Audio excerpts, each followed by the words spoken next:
des mesures, celles nouvelles annoncées par le gouvernement à Rosso pour encourager l'investissement dans le domaine de l'agriculture. C'était à l'occasion du Conseil des ministres délocalisé. Une visite, celle d'une délégation ministérielle dans la Muqata'a de Kermessin, toujours au Trarza, pour s'informer sur les possibilités agricoles de cette zone du Trarza. Une sensibilisation, celle organisée par l'Observatoire national pour les droits des femmes et de la femme et de la fille, organisée donc à Sélibabi, la capitale du Guidi Maha.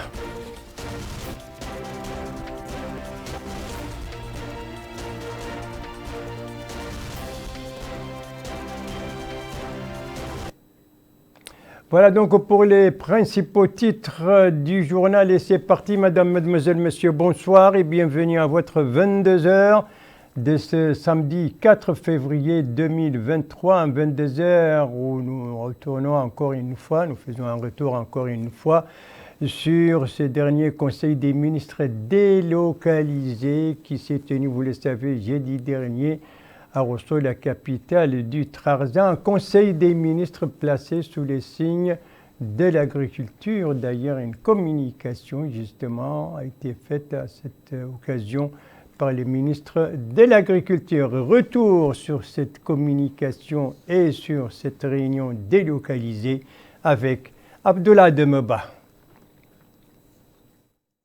Au cours de cette réunion hebdomadaire du Conseil des ministres tenue le 2 février courant à Rosso, l'agriculture a constitué l'une des thématiques des travaux marqués ainsi par des décisions qui ont été prises dans le cadre de l'essor de ce secteur.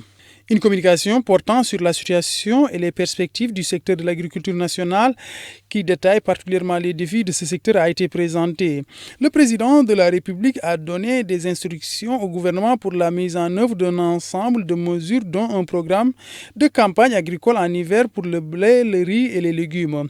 Au sujet du bilan de la campagne agricole, un ensemble de mesures essentielles seront également prises durant les années à venir. Parmi celles-ci figure l'engagement des ministres à redonner de l'importance à l'agriculture pluviale. Cette décision sera traduite par le recrutement de spécialistes compétents et l'acquisition de moyens nécessaires permettant un meilleur accompagnement des agriculteurs et le soutien à la formation et à la recherche. Vu les difficultés auxquelles fait face l'agriculture pluviale, environ 100 voire 150 unités de matériel de production seront acquises en 2023 pour appuyer ce secteur. Une autre décision prise dans le cadre de cette communication concerne un programme spécifique pour la période de soudure d'un coût global de 40 milliards dans Sénouguia pour appuyer l'agriculture pluviale. En ce qui concerne l'endettement des coopératives agricoles qui perturbent d'importantes capacités agricoles, il a été décidé de mettre en place un mécanisme pour résoudre ce dilemme par la concertation avec les autorités concernées. Par ailleurs, un appel a été lancé aux jeunes à accorder de l'importance à la formation dans le domaine de l'agriculture puisque de nombreuses opportunités d'emploi s'offrent à eux, soulignant dans ce cadre que le département de l'agriculture est disposé à les accompagner en termes de formation. Voilà donc pour ces nouvelles mesures annoncées à partir de Rosso par le gouvernement pour inciter les investissements dans le domaine de l'agriculture. Un conseil délocalisé d'ailleurs placé, je l'ai dit tout à l'heure, sous le signe de l'agriculture dont le ministre a d'ailleurs présenté une communication à cette occasion, à l'occasion de cette réunion délocalisée. Le ministre de l'Agriculture qui faisait justement partie de la délégation ministérielle qui vient d'effectuer une tournée, une visite, c'était hier, dans la Muqata'a de Kermessin. Précision sur cette visite de 4 ministres donc dans cette Muqata'a avec notre correspondant permanent là-bas, Mohamed Yatma. Compte rendu revient en français par Mohamed Remi Bekar. Cette tournée entreprise par les ministres de l'agriculture, des affaires économiques et de la promotion des secteurs productifs, des finances et de l'élevage leur a permis de s'informer sur les possibilités agricoles dans la zone ouest de la Muqata'a de Kermessin, ainsi que le rôle joué par le gouvernement à travers le ministère de l'Agriculture pour promouvoir l'agriculture irriguée et la culture des légumes et des fruits dans la zone d'Afdot Sahli. Cette zone comprend environ 17 000 hectares, dont 12 000 ont été exploités lors de la campagne d'automne. Dans la première étape de cette visite, la délégation gouvernementale a suivi des exposés techniques sur les capacités agricoles de la zone et sa contribution à l'augmentation de la production agricole, en plus des problèmes fondamentaux, à savoir le désenclavement de la zone et l'amélioration du drainage de l'eau et de l'électricité. Au cours de cette tournée, la délégation gouvernementale a également visité des fermes pilotes dans le domaine du développement populaire comme Sadran pour la culture des légumes sur une superficie de 70 hectares et le groupement Delta pour la culture du blé sur une superficie de 120 hectares. Les arrêts comprenaient également les travaux en cours de réhabilitation de la route reliant Aftout et la route bitumée. La délégation s'est informée sur l'intérêt que les agriculteurs accordent à l'exploitation des terres aménagées. Les ministres ont également pris connaissance de l'intérêt des investisseurs privés nationaux pour la culture des légumes et des arbres fruitiers en réponse à l'appel du président de la République. Le ministère de l'Agriculture soutient les maraîchers avec des engrais minéraux gratuits et des semences de blé sur une superficie de 120 hectares exploitée par le groupe privé Delta. S'informer donc sur les possibilités agricoles de cette zone ouest de la wilaya du Trarza et s'informer aussi sur les efforts pour promouvoir l'agriculture irriguée et de la culture des fruits et des légumes dans l'Afdot Sahli. Voilà, c'était l'objectif donc de cette visite de 4 ministres dans la wilaya, dans la Muqata de Kermestan. Et les images que vous voyez, ce ne sont pas les images de cette délégation, mais plutôt les images de notre visite à Kermestan.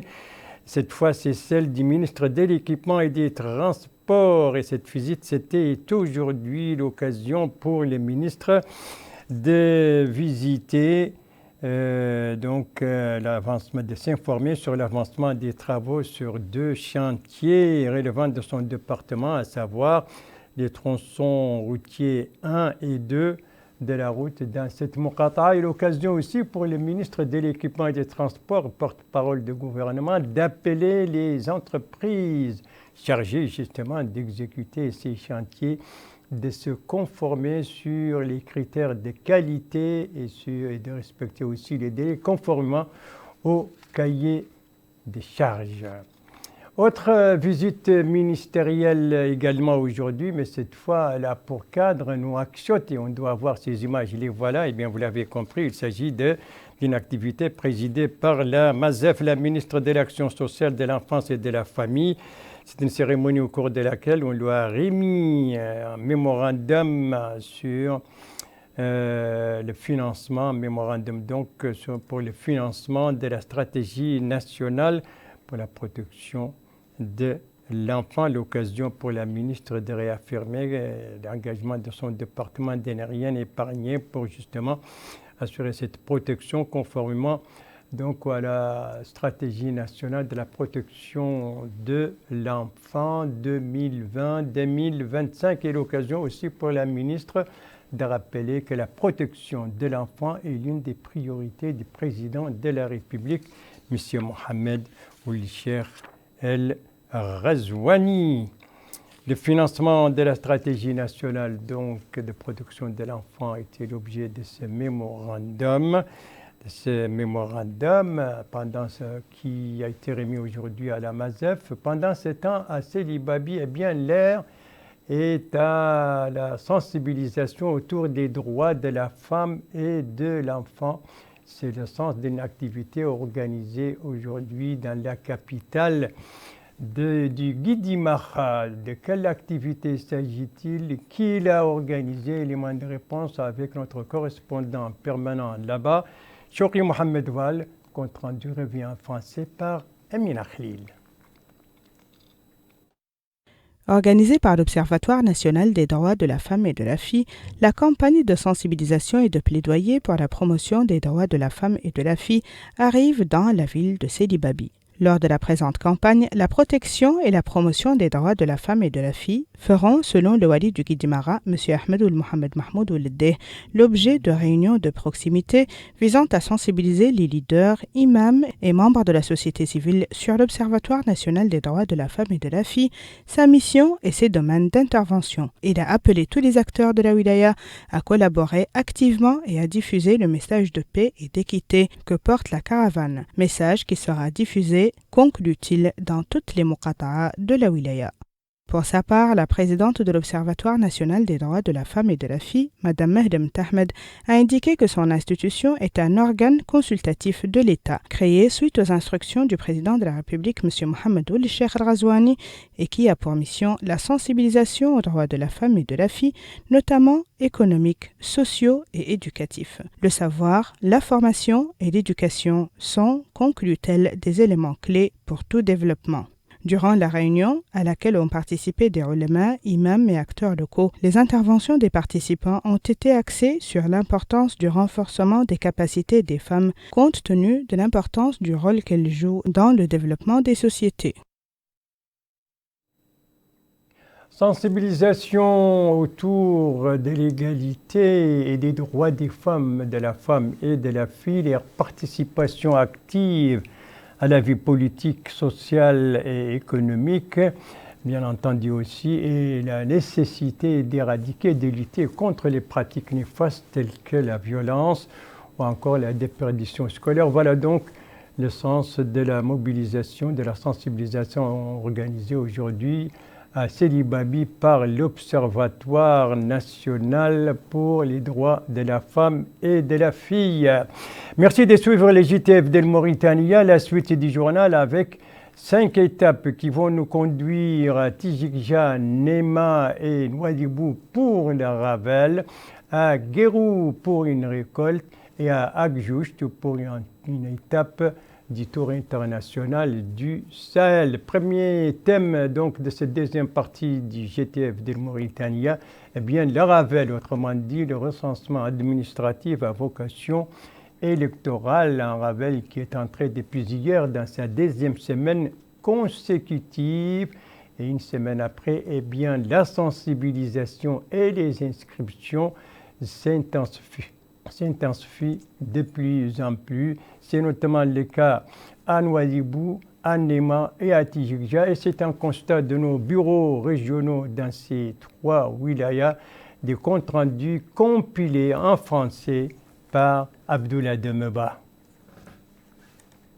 Le Wali du Tagan a tenu une réunion au niveau de la salle des réunions de la commune de Tizija. Ces rencontres s'inscrivent dans le cadre de la campagne de sensibilisation afin d'exhorter les résidents à se recenser et prendre part aux échéances électorales qui pointent à l'horizon. Il a rappelé qu'afin de participer au scrutin, il est impératif pour le citoyen de s'inscrire sur les listes électorales, ce qui, souligne-t-il, est l'unique moyen pour le citoyen d'accomplir son devoir civique dans ce cadre.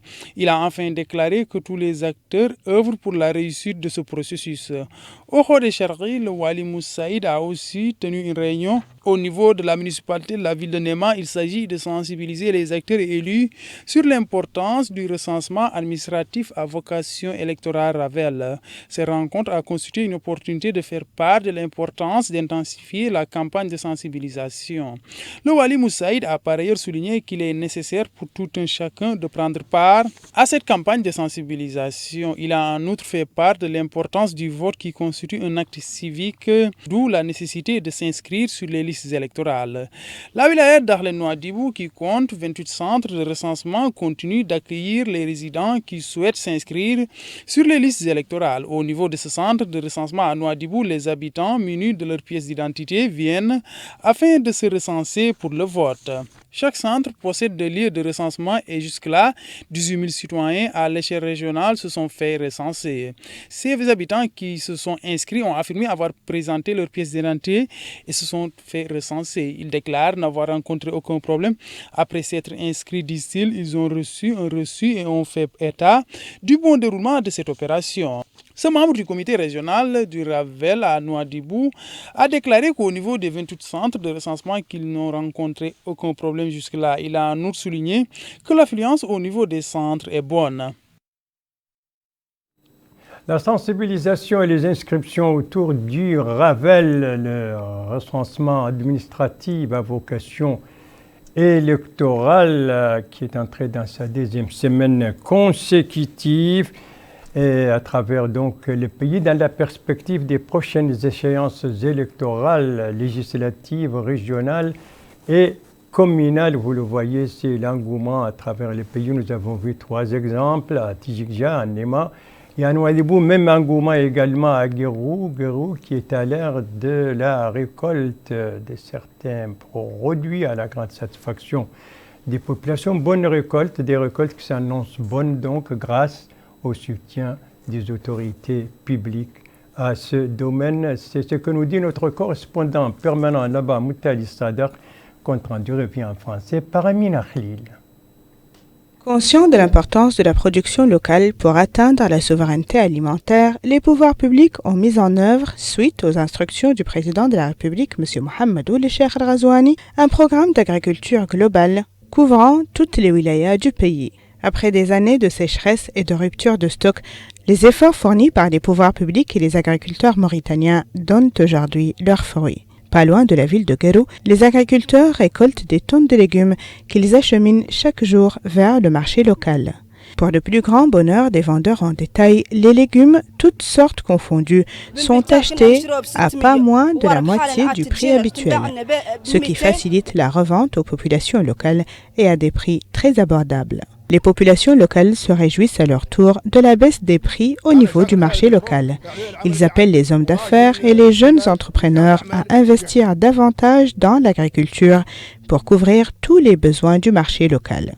Avec de telles initiatives, la vie, conclut ce vendeur, retrouve son courant normal. Avec l'appui des pouvoirs publics et l'action des investisseurs, les agriculteurs mauritaniens, y compris ceux de la Muqata'a de Guérou, arriveront ensemble à cultiver l'esprit de l'autonomie, à couvrir les besoins du marché local en produits alimentaires de qualité et à ramener l'abondance dans ce pays.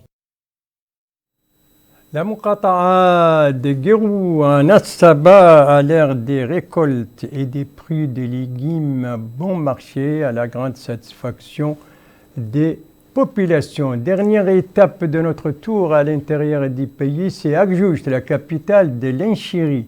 Agjoust au bivouac ce soir, le tour international du Sahel, tour bien sûr cycliste, et ceci à l'issue de la 4e et avant-dernière étape. Précision avec notre envoyé spécial qui accompagne donc ces cyclistes, Abdoul Amin Salm, compte rendu revient en français par Mohamed Emin Bekar. La 4e et avant-dernière étape du Tour international du Sahel cyclisme s'est ébranlée de la localité de Yarev, dans la wilaya de l'Adrar, en direction de la ville d'Agjoust. En tête du peloton, les concurrents hollandais qui ont remporté la première et deuxième place. Arrivé premier lors de cette étape, le Hollandais Anthony s'est réjoui des conditions qui ont émaillé cette 4e étape de la compétition. Les organisateurs du Tour, toutes nationalités confondues, ont également loué la parfaite préparation de cette compétition, soulignant au passage qu'ils ont été émerveillés par le paysage touristique des zones traversées par le rallye. Ajoutez à cette appréciation somme toute positive que la compétition n'a enregistré aucun problème majeur susceptible de compromettre son programme. Au finish de cette étape, 5 concurrents sont montés sur le podium, à savoir les 2 Hollandais, vainqueurs de la partie, suivis de 2 Marocains, et enfin du cycliste mauritanien Cheikh Ahmed Bilal, arrivé premier du Tour selon le classement général. Avant-dernière étape du Tour international, du Tour cycliste international du Sahel qui bivouaque ce soir donc à Agjoust, la capitale de l'Inchiri. Et c'est sur ce tour donc que s'achève ce journal. Merci à vous, madame, mademoiselle, monsieur, de l'avoir suivi. Merci bien entendu aux équipes rédactionnelles et techniques qui ont participé à sa conception Je vous en rappelle les principales informations. Ici, nous sommes à Rosso, c'était jeudi dernier, Conseil des ministres délocalisé, conseil à l'issue desquels des mesures nouvelles ont été prises par le gouvernement pour inciter les investisseurs à investir dans l'agriculture. Et ici, nous sommes à Kermessène. C'était une visite d'une délégation de 4 ministres dans cette Muqata'a pour s'informer sur les possibilités agricoles de cette zone ouest de la wilaya du Trarza. Et là, nous sommes à Selibabi, la capitale du Guidimaha, qui a connu aujourd'hui une activité de sensibilisation autour des droits de la femme et de la fille, activité organisée par l'Observatoire national donc pour les droits de la femme et de la fille.